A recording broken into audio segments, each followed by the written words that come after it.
voilà ñu ngi taxaw. Ah, c'est bon, c'est bon. Hein? C'est bon, hein? Voilà.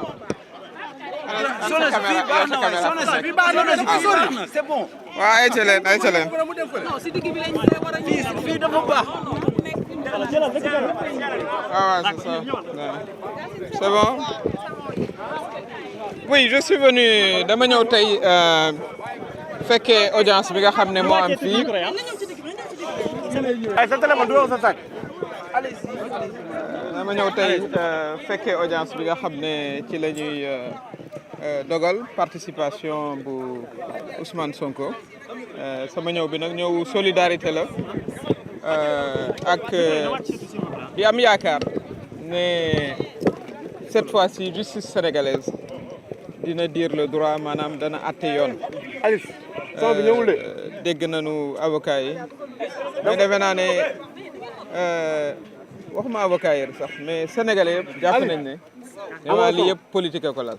dem na kon li nga xam ne moo war a am mooy justice commencé jubóowaat ak sénégalais yi par àtte loo xam ne lii moom la ñuy jàpp ne mooy yoon mooy Ousmane Sonko mën a bokk ci élection yi ñu jox ko fiche de parrainage am mu bokk ci élection yi ni ñëpp di bokkee ci élection yi man miy wax ak yéen candidat la voilà collecté sama parrainage mais dama gëm démocratie lii nga xam ma d'accord ci ak li ay avocat am wax du dara lu dul jéem koo éliminer ci ay élection loolu nag kenn mus koo gis ci Sénégal depuis très longtemps président Ablaye Wade bu daan opposé wu ak président Abdou Diouf am na luñ ci fekkee lu metti la woon opposition 2010 2011 ba ñuy opposé wu ak président Ablaye Wade lu metti la woon fekkee ngeen ko mais taxut vraiment ñu tere leen bokk ci élection yi ñëw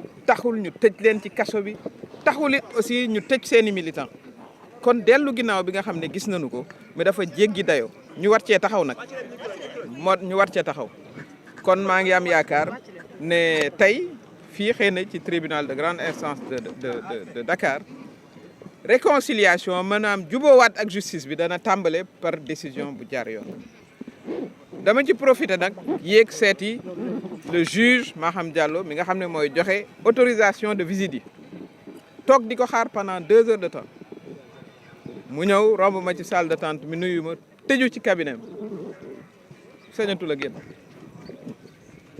ancien garde des Sceaux luñ ma wax bàyyi fi sa pièce d'identité moo tax ma bàyyil ko lettre ne ko vraiment maa ngi regretter ne ko Sénégal amatul élégance républicaine ndax man maa doon quand même patron ma nekkee garde des Sceaux su fekkee ne doo ma jox permis mais amal courage ne ma madame l'ancienne garde des Sceaux kaay toog lii ak lii a tax mënuma laa jox permis de visite pour Ousmane Sonko donc encore une fois muy régression démocratique muñ musul a gis Ablaye Wade dañ ko daan tëj di permettre nit ñi di ko seeti tranquillement mais selon vous lan moo waral décision bi nu mel lan moo waral. waaw mais dafa bokk rek ci li nga xam ne moom la ñuy dund dellu ginnaaw bi nga xam ne ci la ñu nekk ci wàllu démocratie lépp ci benn ëmb bi la voilà et puis violation au droit wu voilà détenu bi la am na droit wu recevoir am nañu droit wu dem seeti ko donc franchement dama ne woon damay sol sama daal man sama bopp dem toog ca salle d'attente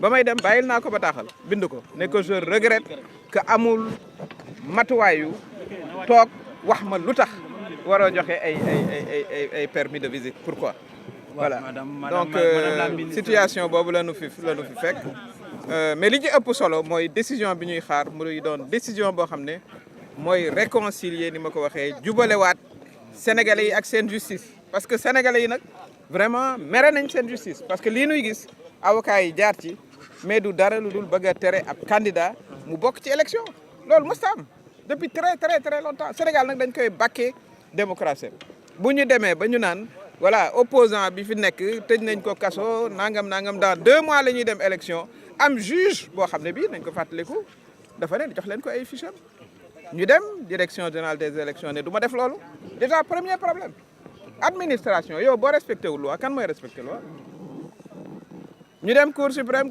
wàcce waat ko fii ñu wàccewaat ko fii tribunal kon tribunal ñu ngi xaar juge yi jël seen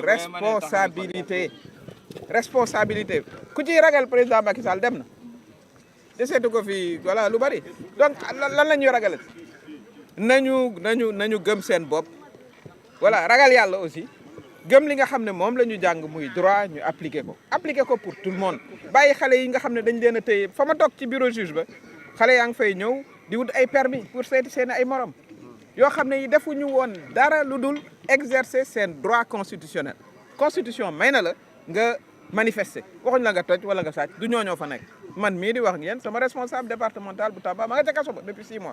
xale yooyu romb nañ ma di jël ay permis. waaw lu tax bu dee madame ngeen message bu fort moom mooy réconciliation ñu war a jàpp ni ki divorce am na diggante justice ak peuple am ci jëm boppam. ah oui tey maanaam tey lan moom mooy jubluwaayu message boobu noonu. mais jubluwaayu message bi mooy pour kañ juge yi nga xam ne yor dossier bi tey ñu kañ ko am na seen ay naataango yu jël seen matuwaay voilà muy le juge Sabassy Faye même procureur général bi nga xam ne moo doon défendre état dafa ne woon nañu jox Ousmane Sonko ay fiches waaw kon kay wax ji jeex na ñoom kon nañu takk seen fit bu baax a baax def li nga xam ne moom la ñu war a def mooy wax li yoon wax mooy ñu jox ko bu yor ay parrainage am moom Ousmane Sonko doon candidat ma doon candidat keneen doon candidat yéen sénégalais yi ngeen tànn loolu mooy démocratie Macky Sall buñ ko defalul woon loolu kon du doon président moom na fàttali ko dañ ko téye woon commissariat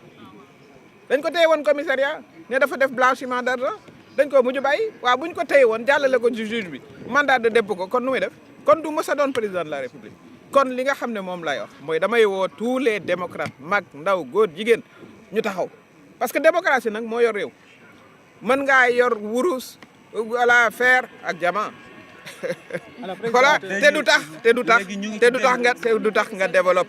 du tax nga développé sa bopp lii la taxam mooy tax ñu développé mooy li nu indi ba fii ñu doon ñun ñëpp ñu yem ci yoon mu bañ a am kumba am ndey ak kumba amut ndey. léegi lañ mën a xaarandi ci opposition bi si toutefois juge bi jël le contraire ñàkk dogal yi nga xamante ne juge Sabassy Faye dogal na ko lan la ñuy xaar ci opposition bi. mais dinañ ci waxtaan jël ci matuwaay yi parce que ñun front pour l'inclusivité et la transparence des élections dañu jàpp ne dañu war a xeex pour ñëpp bokk.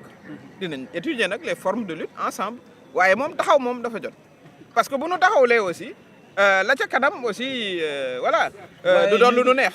voilà madame la ministre ñu ngi ci dernière ligne droite est-ce que seen taxawaayu xeex ngir inclusivité de l'élection de la participation des candidats à l'élection présidentielle est-ce que jàpp ngeen ni ki xeex bi tardewul wala maanaam waxtuwam lañ toll.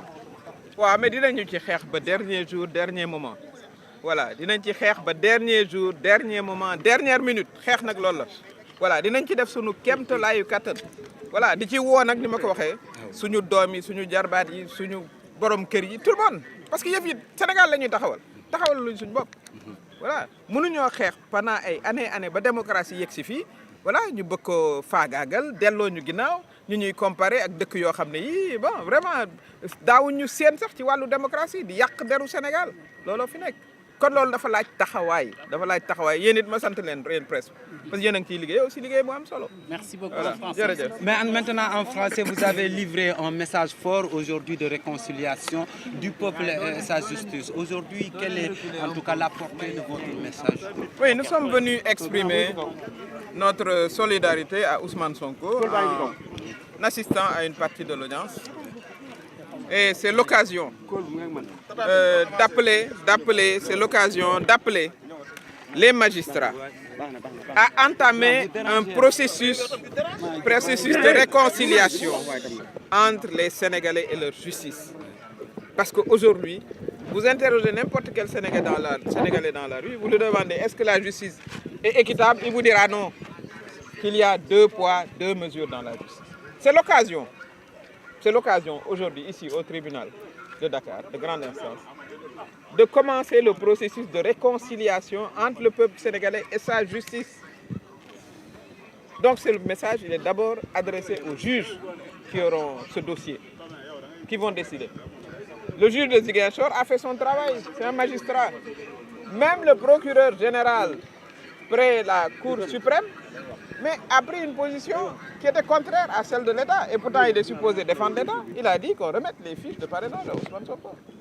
Donc c'est quand même aujourd'hui un moment historique pour notre magistrature, pour prouver qu'elle est capable de s'élever au-delà des divergences politiques et des divergences politiciennes. Donc je m'attends à un verdict favorable et surtout que Ousmane Sonko participe aux élections, comme tout le monde. Moi, je suis candidat et je suis sûr de moi-même, j'ai confiance en moi-même. J'ai mon parrainage. Mais je considère comme démocrate que tout le monde doit participer. Parce que tout le monde est convaincu que ces procès-là n'ont qu'un but politique. C'est le sortir de l'élection présidentielle. Et ce n'est pas normal. Ce n'est absolument pas normal. Le président Macky Sall lui-même, il faut qu'il se rappelle. On l'avait convoqué au commissariat central pour des faits de blanchiment. Il a été relâché dans l'après-midi. Mais si on avait procédé comme il est en train de procéder aujourd'hui, mais on l'aurait présenté devant un juge, on l'aurait mis sous mandat de dépôt.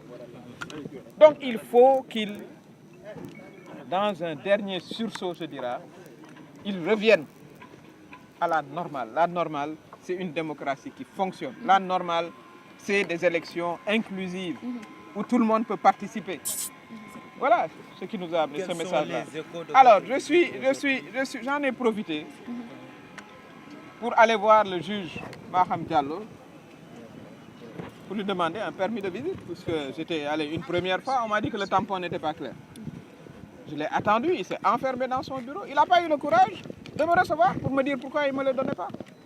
Et j'ai déploré ce manque d'élégance républicaine. J'ai été quand même garde des Sceaux, j'ai été son patron. Mais ayez le courage de dire, oui, madame l'ancienne garde des Sceaux, pour les raisons X, Y, je ne vous délivre pas le permis. Voilà, ça je le regrette. Et c'est ce genre de choses qu'il faut rectifier.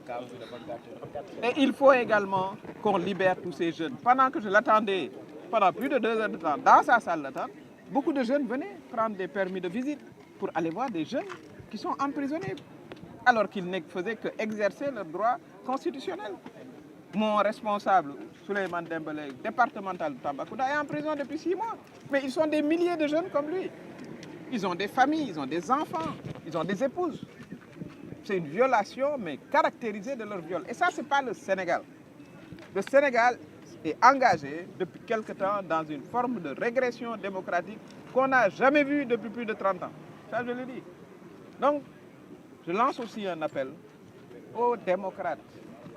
Parce qu'il faut que nous défendions, voilà, cette démocratie-là qui fait la fierté et l'honneur du Sénégal. On ne peut plus, on peut pas nous comparer, voilà, à des pays, voilà, alors qu'on était loin en avant. Défendre la démocratie, vous avez enclenché un combat pour l'inclusivité de tous les candidats à l'élection présidentielle. Aujourd'hui, est-ce que ce combat n'a pas été tardivement enclenché? Non, les gens se battent depuis longtemps.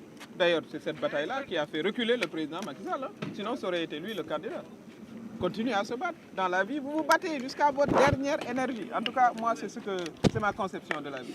Et il faut qu'on se batte pour que tout le monde participe à cette élection, y compris Ousmane Sonko. Qu'il n'y ait pas d'élimination artificielle, frauduleuse par le parrainage. Et ça, il faut que tous les démocrates aussi, les jeunes, les femmes, les personnes âgées, tout le monde se mobilise pour cela.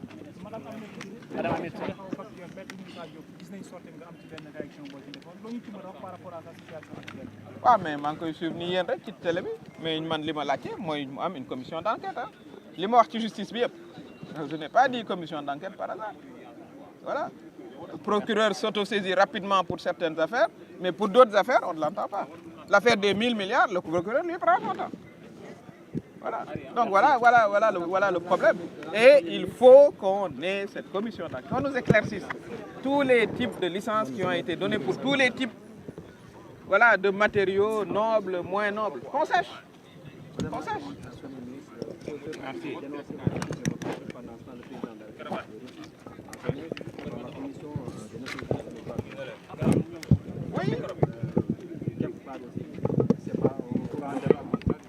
Oui, mais là-bas, c'est des débats contradictoires. Il recevra les questions qu'il devra recevoir, y compris de la société civile.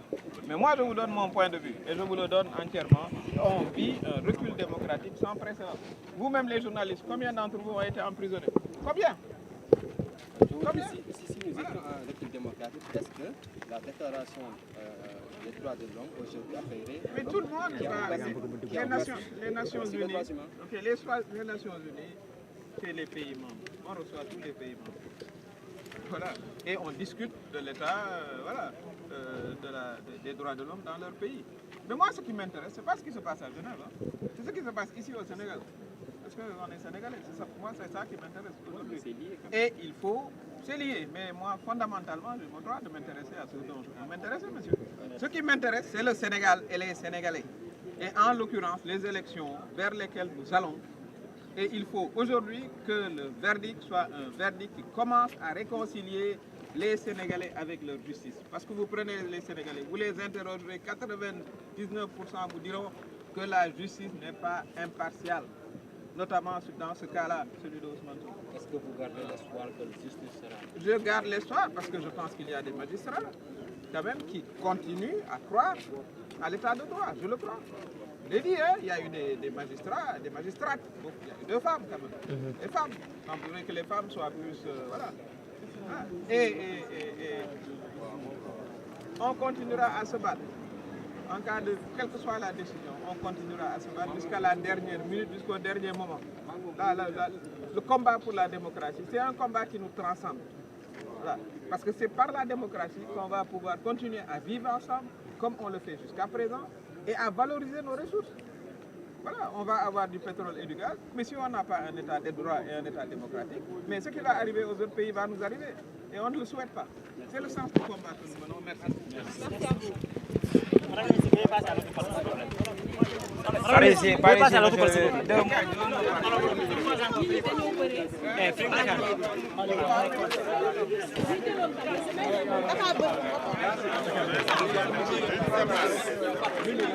Galsen